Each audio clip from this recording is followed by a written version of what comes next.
Pabili po ng alaalang masaya, panghimagas ko sa buhay at siyang aking pahinga. Pabili po ng relos kahit wala ng baterya, nang dumungaw lang muli ang nalimutang pahina. Pwede bang pautang muna ng tahol ng aso naming matagal?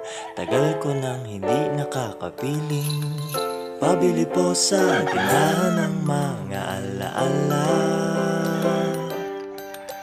Pabili po ng sasakyang dati na pinaglumaan, baka sakaling maihatid sa paborito kong sinehan. Pabili po ng pambili noong aking kabataan, baka sakaling makabili ng paborito kong laruan. Pabili ng ginamit kong lapis sa unang sulat ko ng tula. Pabili ng ginamit kong ballpen sa bagsak kong mga marka. Pabili po sa tindahan ng mga alaala.